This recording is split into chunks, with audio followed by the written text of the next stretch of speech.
Namaste, my friends. Welcome to Jack Colley's Black Book. This is episode 41. And on the last episode, we started to introduce a song that I wrote called Fred Wept. And we looked at the cover art. And so if you have a chance, if you didn't listen to episode 40, just me kind of looking at the way I designed the cover art and the different symbols behind it. But you might want to do that because today we're going to look at verses 1 and 2 of this song. And so Fred Wept, a donut in the sink. It's the retelling of about 5 seconds of my life when I was at the kitchen sink after a rough night. And so the song opens up, verse 1, so that is where we're going to start right now. So verse 1, I did forget to mention this. The last episode I did reference, it was Tom Hanks who played Mr. Rogers, and I think it was called Won't You Be My Neighbor?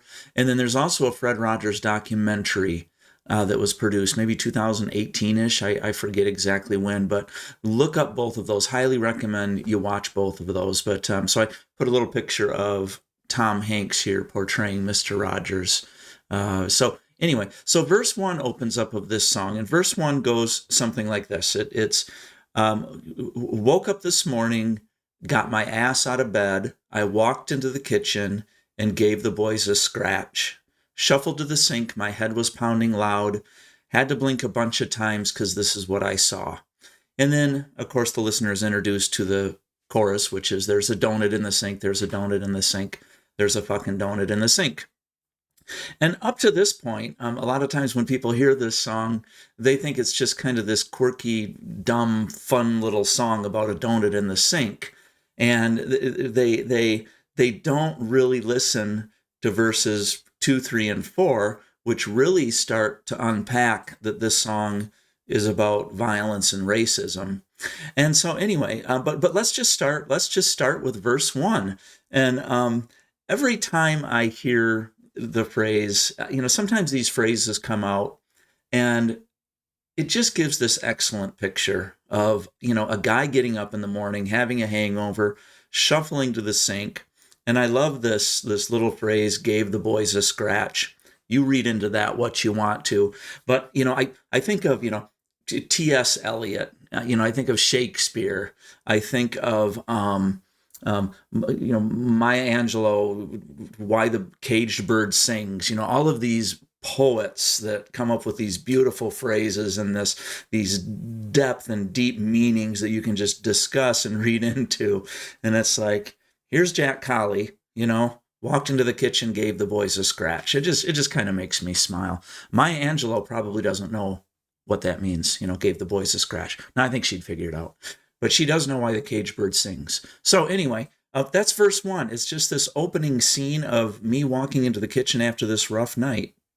And I had a gin hangover, and in the last episode, I talk a little bit about what was behind that in terms of I was nursing a bottle of gin for probably several weeks at that time, just healing or trying to figure out how to heal from a situation that really hurt me and my kids. And it took some time to heal. And sometimes chemicals help. And I'm not advocating the use of alcohol to numb the pain any more than I would advocate psychotropic medications or prescription medications or over-the-counter medications.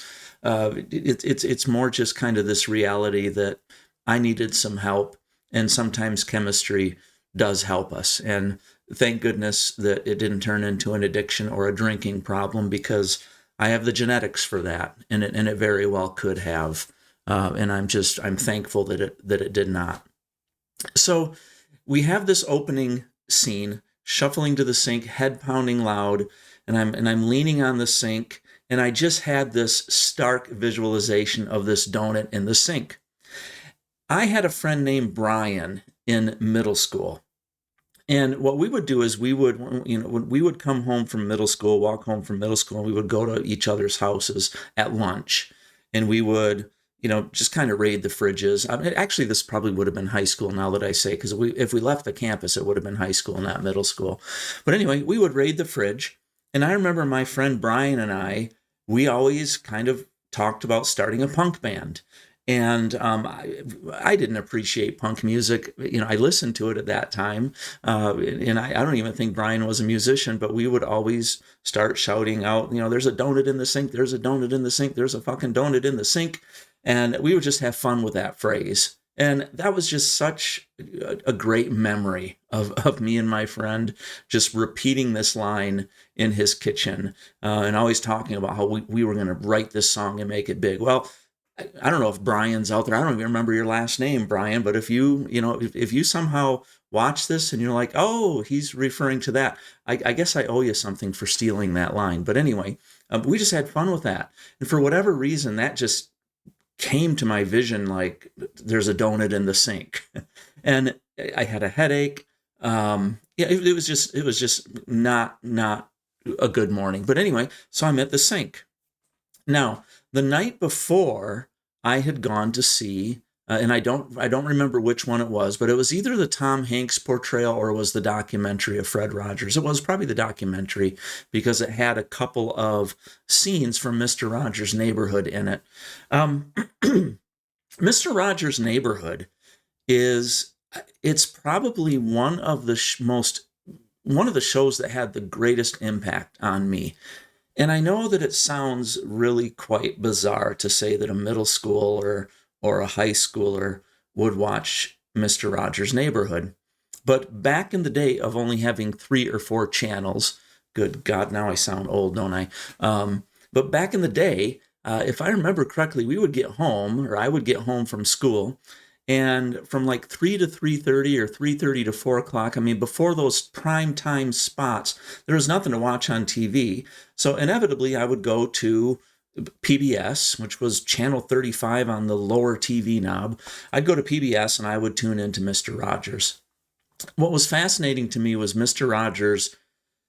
He seemed to help me get in touch with my feelings. He seemed to be tackling these deeper topics that just were not appropriate. One would not think it was appropriate to deal with preschoolers or early elementary kids because that's probably what the program was written for. And yet I was old enough to understand that he was dealing with some pretty heavy topics, some subject matter. And he was just doing it at an appropriate level to teach these really young kids. And somehow that resonated with me. And I have my own reasonings that perhaps someday I'll get into. I've got my thoughts and my reflection about why I personally just resonated and wanted to watch Mr. Rogers' Neighborhood, even as a high school student. In fact, I'm 57 years old right now, and I'm thinking, man, I should look those up and watch some of those episodes again. But anyway, he just had this way about him. And so in this morning, when I'm sitting at the sink, I'm visualizing the donut in the sink. My head is just throbbing, and a couple scenes come to mind. And this is like within a 5-second, just the flash, flash, flash. And I just remember this so vividly. So verse 2 starts out with this. So bumming around last night with Coco and Fred. So Coco the gorilla was, I think I have a picture. There we go. So Coco the gorilla, there was this episode where Fred and Coco the gorilla, and this was in the movie, it just interacted. It was just an incredible scene. And again, look it up on YouTube. Just put Fred Rogers and Coco.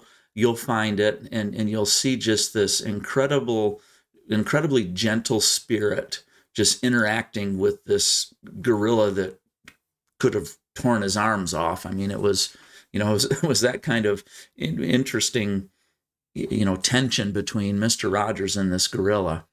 And I just remember it. I remember this scene. The gorilla started to take off Mr. Rogers' socks. And I have a thing about socks. It's like I have this neurotic thing about socks. I still do today. It's like socks just gross me out. Like I do not like socks. And the only socks I wear they got to be cotton socks. They got to be comfortable. I just have this thing about socks. But I remember watching the gorilla and Mr. Rogers taking off his classic sneakers. and the gorilla was taking off Mr. Rogers' socks. And I just remember that. And I remember another scene where the gorilla did the sign for I love, no, what was it? I love you.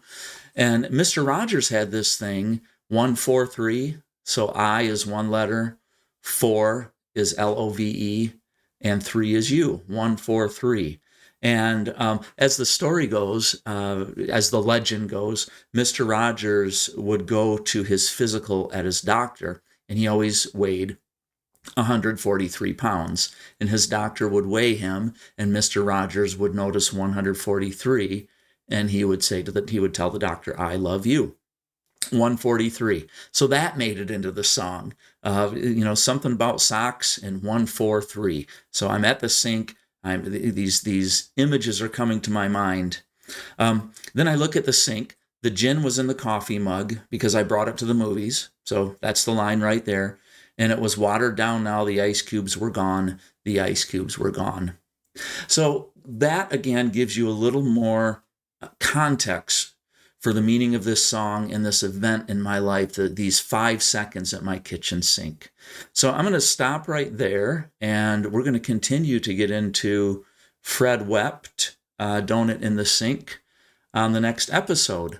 So I do encourage you to give the song a listen. And I hope you enjoy it, and hopefully that gives you some context. And hopefully you know that it's got some deeper stuff in it than just a donut in the sink. All right. Namaste, my friends. We'll talk next time.